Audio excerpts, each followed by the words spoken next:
magkakaroon na ng bago.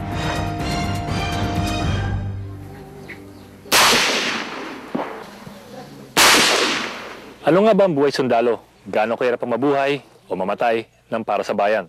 Ako po si Linggaw. Ito po ang The Correspondents.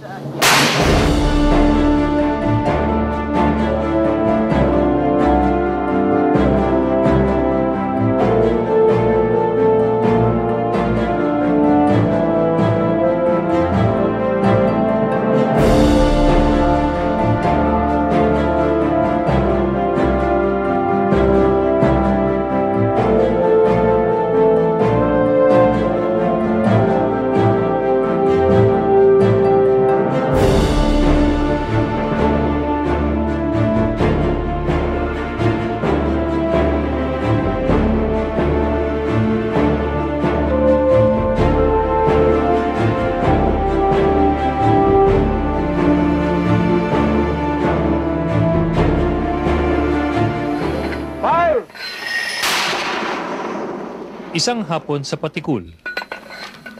Fire!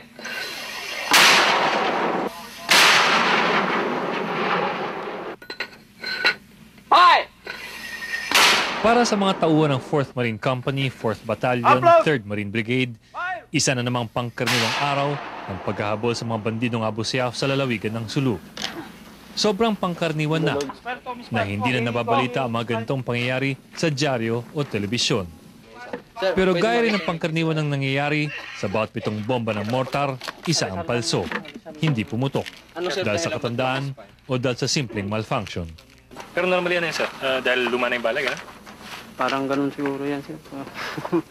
Luma na yung bala eh. Mukhang kinakalawang na sa Rindulo eh, no? Ganun ba talaga yan? Pagkita nga sa mga luma na panahon pa ng mga panyo. Tagal na kasi sir. Tagal na kaya bala yan. Kakaroon ng misfire na pan. Hindi itong huling pagkakataon na makakatagpo kami ng palsong mga bala sa field. Dito, ilang tropa dito.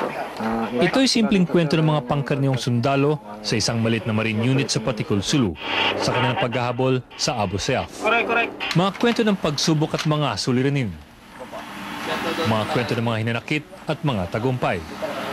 Mas matunog ba ng mga pangyayari sa Oakwood Hotel sa Makati, sa mas makulay man ang mga pagdinig sa Kongreso, dito sa mga ganitong mga lugar nagmumula ang mga tunay na kwento na ngayon pinag-uusapan at pinagtatalunan sa Kongreso at Malacanang.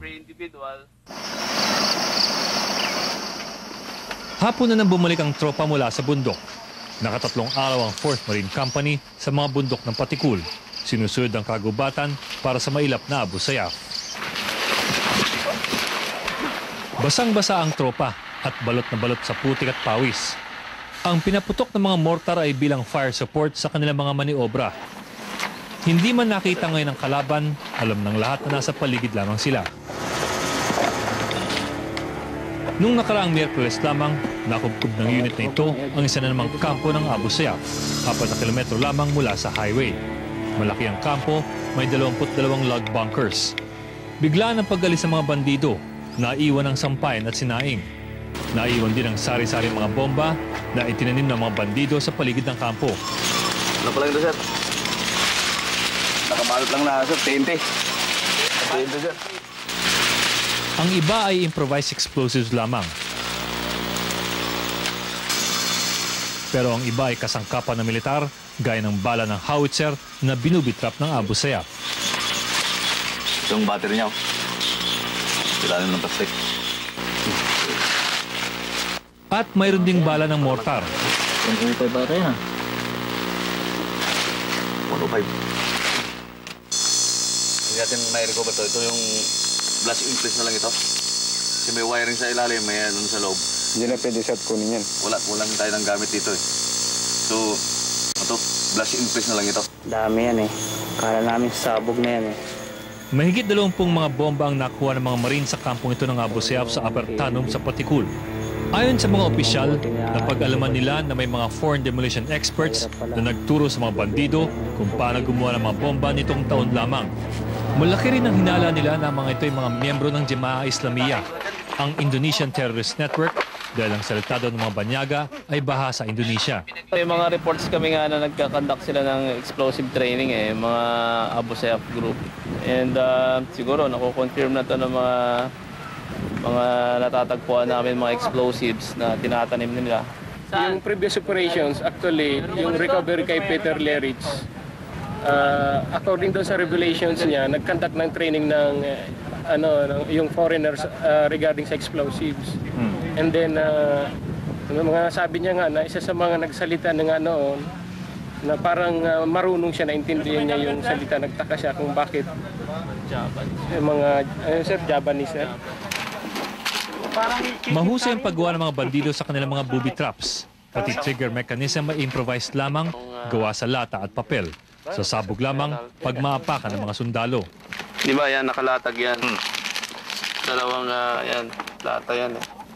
So yung papel, kaya hindi sumasabog, hindi yan nagko-connect. Once na maapakan siya, bubutasin yung papel. So yun na magti-trigger ng switch. Boom. Ang mga bomba mismo gawa lamang sa silyadong bote ng soft drink, na ang pampasabog ay gawa naman sa pataba ng lupa.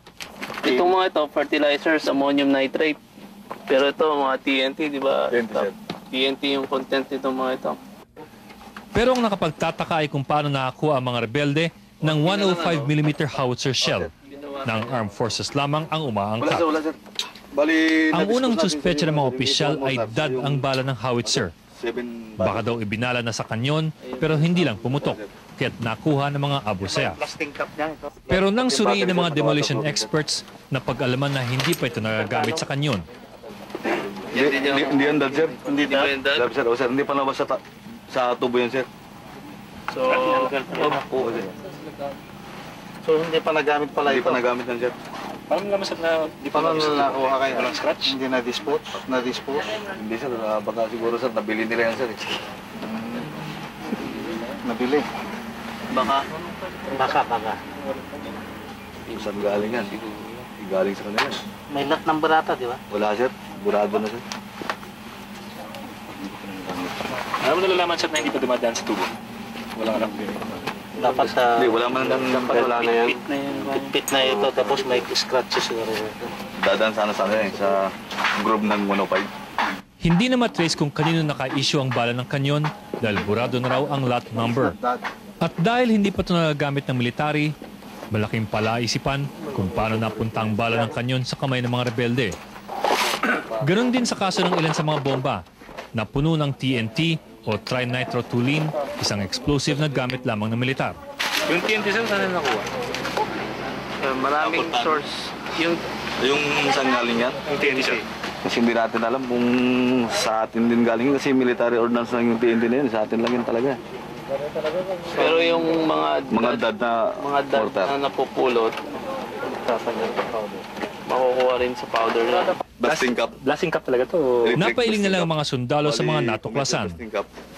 In-improvise nila. Minsan, sila ang bumubomba sa kalaban. So baterya lang yan. Pero minsan, Battery. sariling bomba ang binabalik sa kanila ng kalaban. Hindi man mapatunayan kung paano nakuha ng mga bandido ang mga kasangkapang ito, isang bagay ang malinaw. Alam nila kung saan ito kukunin at kung paano ito gagamitin.